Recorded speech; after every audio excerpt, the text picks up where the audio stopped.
안녕하세요. 저는 결혼한 지 1년이 조금 넘은 30대 초반의 여성입니다. 제가 이렇게 사연을 쓰게 된 이유는 바로 저희 신우 때문이에요. 남편 입장에선 힘들게 사는 신우가 안쓰러울 수 있다는 거 압니다. 하지만 그렇다고 해서 그런 신우를 위해 제가 꼭 희생을 해야 하는 건가요? 저와 남편은 지인의 소개로 만났습니다. 남편도 저도 당시 취업을 준비하고 있었는데 둘의 관심사도 같고 취미도 비슷하단 걸 알아챈 지인이 그럼 한번 만나서 서로 도와주면 어떻겠냐며 다리를 놔주었지요. 사실 당시 연애의 뜻이 없었지만 좋은 뜻으로 해주는 소개팅이라는 걸 알고 있었기에 거절하지 못했습니다. 밥이나 한 끼 먹고 들어오자고 생각하며 가벼운 마음으로 나간 자리였어요. 그런데 기대와 달리 제 앞에는 키도 크고 호감 가는 외모를 가진 사람이 앉아 있었습니다. 쑥스러운지 말은 잘하지 못했지만 어떻게든 대화를 이끌어 가려는 모습이 보기 좋았어요. 무엇보다 대화를 할수록 말이 잘 통한다는 느낌이 들었고요. 한참 이야기를 하다 핸드폰을 보니 첫 만남임에도 불구하고 집에 가려던 시간이 훌쩍 지나 있더라고요. 저희는 얼마 지나지 않아 연인 사이로 발전했습니다. 주변에 간혹 연애하다가 취업에 실패했다거나 중요한 시험에서 고배를 마셨다는 사람들을 종종 봐왔기에 저희는 서로 굳게 약속했습니다. 둘 중 한 사람이라도 취업에 실패하면 이 관계는 오래 갈 수 없는 만큼 최선을 다해서 일자리를 구하자고요. 하지만 안타깝게도 그 이듬해 저는 취업에 성공했고 남편은 실패했습니다. 실망하고 불안해하는 남편에게 제가 해줄 수 있는 것은 진심 어린 위로와 충분한 서포트뿐이었어요. 남들 눈에는 어떻게 보였을지 모르지만 객관적으론 충분하지 못했을지도 모르지만 제 나름대로 최선을 다해서 남편을 응원했어요. 그리고 제 정성이 하늘에 닿았는지 남편도 결국 얼마 지나지 않아 취업에 성공했습니다. 남편은 이 모든 게 제 덕분이라며 앞으로 평생 절 행복하게 해주겠다고 약속했어요. 그때만 해도 저는 남편이 저랑 정말 결혼을 하고 싶어 한다곤 생각지 못하고 단순히 연인 사이에서 조금 오버하는 그런 인사라고 생각했지요. 하지만 얼마 후 사귄 지 약 2년쯤 되었을 무렵이네요. 하루는 남편이 저에게 처음 만났던 카페에 가자며 졸라대더라고요. 그리고 그곳에서 저에게 결혼하자며 정식으로 프로포즈를 해왔어요. 비록 제가 꿈에 그리던 그런 프로포즈는 아니었지만 남편의 진심이 느껴졌기에 저도 기쁜 마음으로 그러자고 했습니다. 결혼 이야기가 본격적으로 오가면서 남편의 가족을 만나게 되었습니다. 남편은 시부모님과 함께 살고 있었고 위로 2살 많은 누나는 이혼하고 지금은 2아이를 키우며 시댁에서 1시간 거리에 살고 있다고 하더라고요. 시댁에 처음 인사를 드리러 가는 날이었습니다. 남편은 신우가 저를 너무 궁금해했다면서 신우도 시댁에 와 있을 거라고 알려주더라고요. 시부모님 2분만 뵙는 것도 충분히 부담스러운데 신우와 조카들도 와 있을 거라고 하니 2배로 긴장되는 것 같았어요. 그래도 피할 수 없다면 즐기라는 말처럼 어차피 한 번은 거쳐야 하는 관문이었으니 최대한 잘 보이고 오자고 생각했습니다. 시댁은 서울 외곽 동네의 연립주택이 밀집한 곳이었어요. 골목에서도 끝쪽에 위치한 약간은 녹이 쓴 파란 현관을 들어서 정면에 보이는 2층이 시부모님이 거주하시는 곳이었습니다. 솔직히 말해서 한눈에 봐도 시부모님이 경제적으로 여유로우신 분들은 아니라는 걸 알 수 있었어요. 돈이라는 게 물론 주머니 다 털어보기 전까지는 모른다지만요. 신우 애들도 온다는 소리를 들었던지라 화과자 대신 아이들도 좋아할 법한 케이크와 시부모님 드실 과일을 사들고 갔어요. 현관에 들어서면서 남편이 이건 어디다 둘 거냐며 제가 사왔다고 웃으며 말하는데 신우가 힐끗 쳐다보더니 부엌에 가져다 놓으라고 하더군요. 고맙다는 말을 듣자고 사온 건 아니지만 인사치레라도 잘 먹겠단 말 한마디는 할 수 있는 거 아닌가요? 첫인사도 나누기 전에 신우의 무례한 모습을 보곤 마음이 확 상하더라고요. 그렇지만 처음 인사드리러 온 상황인 만큼 저도 최대한 껄끄러운 분위기는 만들고 싶지 않아서 최대한 나를 세우지 않으려고 했습니다. 신우는 5살 난 아들 하나와 7살 난 아들 하나를 키우고 있었는데 둘이 어찌나 정신없게 뛰어다니는지 혼이 쏙 빠질 지경이었습니다. 부엌에 계시던 시어머니께서 나와서 거실 상황을 보시더니 저더러 애들이 한참 뛰어다닐 나이라 그렇다며 금방 식사 준비되니까 조금만 참고 기다리라 하셨어요. 그런데 신우가 뒤따라 나와서는 저를 보더니 어이없다는 표정을 하곤 다시 부엌으로 들어가더라고요. 황당해서 제가 남편에게 내가 뭐 잘못한 거냐고 물으니 남편이 어머니도 누나도 부엌에 있으니까 저도 가서 거드는 신용이라도 하면 어떻겠냐는 거예요. 그러면 분명히 두 사람 다 절 좋게 볼 거라나요? 생각지도 못한 남편의 말에 황당해서 제가 난 오늘 손님으로 온 거라고 하니까 그렇지만 곧 한 가족이 될 거니까 좋은 이미지를 남기면 좋지 않겠냐고 또 저를 설득하려 들더라고요. 결국 남편이 성화에 모시겨 부엌으로 가니 신호가 다 끝났는데 뭐하러 왔냐면서 부르면 오랍니다. 어찌나 빈정거리고 사람 비윗장을 상하게 하던지요. 막말로 제가 시부모님께 인사드리러 왔지 지한테 인사드리러 왔나요? 정작 시부모님은 한마디도 안 하시는데 지가 윗사람 노릇을 못해서 안달이 났더라고요. 저도 짜증이 나서 그럼 식사 준비 다 되면 불러달라 하고 거실로 돌아왔습니다. 뒤통수에서 신호가 어이없다며 시근덕거리는 소리가 들리더라고요. 첫 만남부터 왜 저한테 그렇게 적대적인지 도통 이유를 알 수가 없었습니다. 신우와의 신경전을 제외하면 모든 것이 완만하게 흘러갔습니다. 시부모님은 두 분 다 저에게 난처하거나 불편한 질문은 하지 않으셨어요. 제 출신 학교와 직장을 물어보시곤 꽤 흡족한 표정이셨고요. 친정부모님이 무슨 일을 하시냐고 물어보셔서 공업사를 한다고 말씀드렸습니다. 친정아버지가 공업사 대표시고 남동생이 그 일을 물려받기 위해 배우는 중이거든요. 친정아버지께서는 14살의 어린 나이에 서울로 올라오셨대요. 다른 주변 또래들이 중고등학교에 진학하고 몇몇은 소위 대학물까지 먹었지만 당신은 집이 너무 가난하여 기술을 배우는 것 말고는 선택지가 없었다 하셨습니다. 어린 나이에 온몸으로 부딪히고 넘어져가며 지금에 이르신 말 그대로 자수성가하신 분이 저희 친정아버지세요. 그런 아버지 덕분에 저는 비교적 유복한 환경에서 자랄 수 있었고요. 시부모님은 저희 아버지 직업을 들으시곤 대번에 저더러 일자리를 관둬도 먹고 사는데 지장은 없겠다며 좋겠다 하셨습니다. 그때는 그저 단순한 농담인 줄 알았지 무슨 뜻이 있어서 그런 말씀을 하신 거라곤 상상도 못했어요. 얼마 후 양가 어른들을 모시고 상견례를 하게 되었습니다. 원래는 양가 어른들뿐만 아니라 형제자매도 다 같이 서로 인사를 시키려고 했습니다. 그런데 남동생이 회사 일로 절대 시간을 비울 수가 없다며 미안하다 했어요. 그래서 제가 남편에게 그럼 이렇게 된 거 양가 부모님만 모시자고 했어요. 남편도 그게 그림이 더 좋겠다며 동의했고요. 그런데 막상 상견례 당일이 되자 생각지도 못했던 상황이 발생했습니다. 저희 가족도 남편도 시부모님도 아닌 신우가 제일 먼저 애들을 데리고 상견례를 하기로 예정된 식당에 도착해 있더라고요. 그것도 혼자가 아니라 그 정신사나운 두 아들까지 달고 나왔더군요. 황당해서 제가 남편한테 이게 무슨 상황이냐고 물었더니 남편이 자기도 몰랐다며 신우에게 물어본다고 가더군요. 그러더니 곧 돌아와서는 한다는 소리가 애들이 맛있는 거 사달라는데 마침 저희가 상견례 한다고 해서 왔답니다. 수저만 몇 개 더 놓으면 되는 거니까 상관없지 않냐는 신우의 어이없는 말에 바보 같은 남편이 알겠다고 했다는 거예요. 제가 지금 그냥 외식하러 나온 것도 아니고 무려 상견례 자리인데 말이 되는 소리냐고 짜증을 내자 남편이 한다는 소리가 자기 누나가 돈도 많이 없고 그래서 애들 외식을 못 시킨다며 저더러 한 번만 참아달라더군요. 황당하고 어이없었지만 화를 내기도 전에 시부모님이 도착하셔서 어쩔 수 없었네요. 저희 부모님도 저더러 좋은 날이니까 이해하고 넘어가라 하셨고요.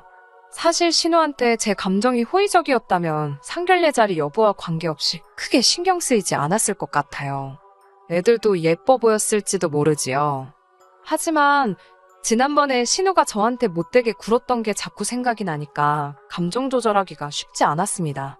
다행히 상견례는 큰 문제 없이 잘 끝났습니다.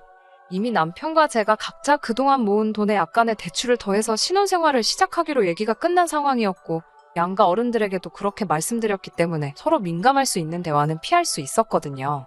솔직히 친정부모님은 딸이 시집 간다고 하니 남부럽지 않게 해주고 싶어 하셨어요. 하지만 남편이 자기 체면도 있고 자존심도 상한다며 저에게 제발 어른들께 도움받지 않고 시작하면 안 되겠냐고 통사정을 하더라고요. 제가 처음에 예상했던 대로 시댁에서는 아무런 도움도 주실 수 없다고 거의 선포를 하신 상황이었거든요. 가뜩이나 이혼한 신우가 걸핏으로 집에 찾아와서 집안 살림이며 조금이라도 돈 될 것 같은 건 쓸어다 중고로 팔아버린 탓에 그나마 몇 푼 들고 계시던 돈도 다 써버리셨다면서요. 저도 사람인지라 서운한 마음이 들었지만 어쩔 도리가 없었어요. 그렇게 결혼식을 올리게 되었습니다. 신우는 여기서도 진상짓을 멈추지 않더라고요. 자기 아들 둘을 저희 결혼식 화동으로 올려달라는 거였어요. 하지만 이미 제 사촌 언니의 딸들을 화동으로 올리기로 약속이 되어 있었기 때문에 어쩔 수 없이 신우에게 거절의 뜻을 밝혔습니다. 이유도 확실히 일러뒀고요. 물론 신우네 애들이 워낙 극성 맞고 사람 골치 아프게 하는 것도 제가 허락할 수 없었던 이유 중 하나이기도 했습니다. 하지만 결혼식 당일날 차마 상상도 못했던 일이 벌어졌습니다. 신랑인 남편이 먼저 입장하고 사촌 언니의 딸들이 제가 걸을 꽃길을 만들어주기 위해 버질로드를 걷기 시작했는데 어디선가 신우 애들이 뛰어나와서는 장난을 치는 거예요. 앞서 여자애들이 뿌려놓은 꽃잎을 한 주먹 집어서 자기들끼리 눈싸움하듯 던지는데 그 잠깐의 시간이 1시간은 되는 것처럼 느껴졌습니다. 게다가 신우도 그렇고 시부모님도 말리질 않았습니다. 그나마 다행히 능숙한 진행 요원들의 대처로 작은 에피소드처럼 끝나긴 했지만요. 우여곡절 끝에 결혼식은 마쳤지만 정말 화가 머리끝까지 차더군요. 당장이라도 마음 같아선 신우한테 애들 간수 좀 똑바로 하라고 쏴붙이고 싶었어요. 남편은 그런 저에게 미안하다면서 누나도 애들이 그럴 줄은 몰랐을 거랍니다. 하지만 신우는 하다못해 애들을 말리는 흉내도 내질 않았기에 남편의 말이 믿기지가 않았어요. 신혼여행지에 도착해서도 마음은 쉽게 풀리지 않았습니다. 결국 예약해두었던 식당에 가서 같이 저녁을 먹긴 했지만 분위기는 있는 대로 가라앉아 있었어요. 결국 호텔로 돌아와 처음 말다툼을 하게 되었습니다. 저는 참다 못해 당신 누나 도대체 나한테 왜 그러냐고 물었습니다. 처음 인사드리러 간 날부터 나한테 날 세우고 그러지 않았냐고요. 그러자 남편이 마치 올게 왔다는 듯한 표정으로 한숨을 내쉬더니 저 때문이 아니랍니다. 누나 성격이 원래 어딜 가든 자기가 제일 주목받고 관심을 끌어야 직성이 풀린다나요. 어이가 없어서 더 말도 하기 싫었습니다. 지 누나 성격이 그러니까 나더러 참으라는 건가 싶어서 더 화가 났어요. 제가 너무 이기적인 거 아니냐고 하자 자기 누나가 정말 이기적이고 지밖에 모른다고 그래서 매형도 못 참겠다고 이혼하자 했다더군요. 그리고 더 충격적인 사실을 이혼하고 나서 신우 아들 둘이 배다른 형제라는 걸 알게 되었답니다. 신우 본인도 몰랐다더래요. 막장 드라마가 따로 없지요? 게다가 남편이 신우에게 도대체 누가 애아빠냐고 물으니 신우가 했다는 소리가 정말 가관이었습니다. 그걸 자기가 알면 이렇게 가만히 있었겠냐고 진즉에 양육비 소송을 걸었을 거라면서 그러면 양육비를 두 곳에서 받을 수 있는데 너무 아까워 죽겠다 하소연을 하더래요. 그 말까지 들으니 솔직히 상종 못할 사람이다 싶었네요. 그래도 결혼식을 올리고 나서 한동안은 신우를 마주할 일이 없었기 때문에 이런 안 좋은 기억들은 잠시 잊고 살았습니다. 회사 일이 바빠서 다른 걸 생각할 틈이 없기도 했었고요. 그러다 얼마 전 남편과 여름 휴가를 계획하게 되었습니다. 신우님에도 불구하고 둘 다 각자 일에 치여 살았기에 이번 휴가는 오롯이 저와 남편을 위해 쓸 생각이었어요. 그런데 남편이 저에게 뜬금없이 개풀 뜯어먹는 소리를 하더라고요. 결혼하고 처음 돌아온 해에 가는 여름휴가니까 시부모님이랑 신우네랑 다 같이 가자는 겁니다. 제가 왜 같이 가야 하냐고 물으니 결혼하고 처음 가는 휴가이기도 하고 신우가 남편도 없이 애들 둘 데리고 휴가를 가는 게 아무래도 어렵지 않겠냐며 같이 가자고 하더라고요. 제 입장에서는 이렇게 되면 이건 휴가가 아니고 또 다른 일거리를 회사 밖에서 마주하는 거랑 똑같잖아요. 남편에게 싫다고 했어요. 당신만 다녀오고 난 집에서 혼자 쉬고 있겠다고요. 남편은 그래도 그건 아니지 않냐며 시부모님도 저를 보고 싶어 하실 거랍니다. 결국 남편의 끈질긴 설득 때문에 올해 여름휴가만 같이 가는 걸로 합의를 봤습니다. 정말 짜증났지만 이 약속만 제대로 지켜졌더라도 제가 이 집구석과 상종을 말아야겠다는 생각은 안 했을 겁니다. 남편은 뭐가 그렇게 신이 나는지 어디서 7인승 자동차까지 빌려와가지고는 휴가 전날부터 콧노래를 부르고 다니더라고요. 그마저도 얼마나 듣기 싫고 꼴보기가 싫던지요. 제가 남편에게 결혼 전에도 시부모님하고 누나하고 여행 다니고 그랬냐고 물으니 그런 적은 없대요. 하지만 이제 결혼도 했고 같이 다녀야겠다는 생각이 들었답니다. 부모님 앞으로 사셔야 얼마나 더 사시겠냐면서요. 정말 하고 싶은 말이 많았지만 꼭 참았습니다. 휴가만 갔다 오면 두고 보자였거든요. 휴가 당일 오전 신우에게 전화가 걸려왔습니다. 원래는 저희는 시부모님만 가는 길에 모시고 가서 신우네랑 펜션에서 만나기로 했었어요. 그런데 갑자기 자기들도 와서 태우고 가랍니다. 차가 퍼졌다나요. 신혼애랑 시부모님 댁이랑 저희 집이랑 펜션이랑 전부 다 방향이 중구난방이라 또 머리가 지끈거리기 시작했습니다. 남편은 괜찮다며 자기가 운전할 테니 저는 신경 쓰지 말래요. 기왕 가기로 한 거 좋은 마음으로 가자 몇 번을 스스로에게 상기시켰는지 몰라요. 그렇게 시부모님을 먼저 모시고 신혼회로 향했습니다. 그리고 정말 상상도 못했던 상황에 저는 기절해 돌아가시는 줄 알았어요. 신혼에 도착해서 현관 벨을 몇 번을 누르는데도 아무 반응이 없는 거예요. 안에서 분명 애들이 뛰어다니고 시끄럽게 하는 소리는 나는데 말이지요. 그때 현관이 딱 열리더니 애들이 얼굴을 삐축 내밀어요. 그리고 뭔 종이 한 장을 저희에게 줍디다. 거기엔 애들 좀 잘 부탁한다는 말과 함께 돈 5만 원짜리 한 장이 있었어요. 황당하고 어이가 없어서 남편이 전화한다는 걸 제가 신우한테 전화를 걸었습니다. 신우가 전화를 받더니 자기는 사정이 생겨서 같이 못 가게 되었다며 애들만 좀 부탁한다는 거예요. 제가 무슨 일이 생겼냐고 물으니까 자기가 그런 것까지 저한테 일일이 보고해야 하냐고 화를 내더군요. 곧이어 신우가 지 맘대로 전화를 끊어버렸고 남편에게 제가 따졌습니다. 이게 무슨 상황이냐고. 그러자 남편이 우물쭈물하더니 자기 누나가 남자친구가 있는데 아마 둘이 여행 간 것 같답니다. 그러면서 기왕 이렇게 된 거 애들만 데리고 갔다 오자는 거예요. 제가 미친 거 아니냐고. 애들 엄마도 팽개치고 간마당에 우리가 왜 애들을 데리고 여행을 가냐고. 그러다 무슨 일이라도 생기면 그 원망을 어떻게 들으려고 그러냐고 저는 못 간다고 했습니다. 그러자 남편이 갑자기 저한테 큰 소리를 내면서 너는 같은 여자면서 우리 누나가 어떻게든 살려고 발버둥 치는 게 안 보이냐고 따집니다. 자기는 마음 같아선 애들을 자기 호적에라도 올리고 누나가 자기 인생을 되찾으면 좋겠답니다. 그러더니 휴가 안 갈 거면 가지 말라더군요. 자기가 애들 데리고 간다고요. 어처구니 없는 남편의 행동에 황당해서 그러라 했습니다. 너가 애들 아빠 노릇하라고 나는 그렇게는 못한다고 받아쳤어요. 설령 100번 양보해서 애들 때문에 휴가를 못 가서 속상하면 나한테 정중하게 부탁을 했어야지. 이런 식으로 꼼수 쓰는 거 나는 못 봐준다 했습니다. 남편은 저더러 진짜 독하다면서 애들이 제 친족하여도 그랬겠냐며 사람 다시 봤다 그래요. 계속되는 남편의 억지에 더는 상종할 이유를 찾을 수가 없었습니다. 저는 마음대로 생각하라 하고 그 자리에서 택시를 불러 집으로 올라왔어요. 집으로 올라왔는데도 분이 안 풀리더라고요. 그렇지만 똥이 무서워서 피하나요? 더러워서 피하지. 아무리 생각해도 남편하고 더 살다간 신우 뒷수발이나 들게 생겼다 싶었습니다. 저는 남편에게 문자로 헤어지자고 남겨둔 뒤 제 짐을 챙겨 친정으로 향했습니다. 전셋집이 제 이름으로 계약이 되어 있었던 상황이었기에 결혼할 때 들어간 돈을 회수하는 건 어렵지 않겠다 싶었어요. 이런 순간에 머릿속에선 숫자 계산을 하고 있는 제 자신에게 조금 놀라기도 했고요. 친정에 도착하여 그간 신우와 있었던 일을 이야기하니 친정 부모님께서 그런 못 배워먹은 집구석이 어디 있냐며 저더러 헤어지고 싶으면 헤어지라 하셨어요. 그런데 그날 밤 남편에게서 전화가 걸려왔습니다. 한다는 소리가 펜션에 못 가고 그냥 집에 왔다는 거예요. 애들은 시부모님이 데려가셨고요. 무슨 일인가 하니 애들을 뒷자리에 태웠는데 둘이 하도 싸워대더랍니다. 결국 아버님이 큰애, 어머님이 작은애 하나씩 도맡게 되셨는데 애들이 그렇게 어머님, 아버님을 꼬집고 난리였나 봐요.